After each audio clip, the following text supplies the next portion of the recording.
What's up guys, today I'm showing you guys how to completely eliminate the cockback reload animation on snipers and shotguns. Let's get right into it. So, once you have a sniper or shotgun in your hand, what you're going to want to do is shoot, reload, and once your reload clip just about exits the mag, hit LB, then Y.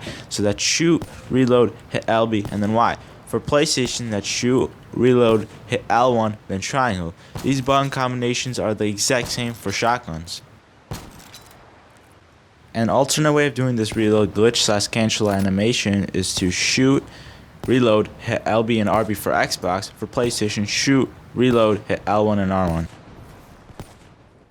That's going to end it off for this video, guys. If you found this video helpful, be sure to subscribe, leave a like, comment down below. See you guys next time for more future tips and tricks to help you improve your gameplay performance.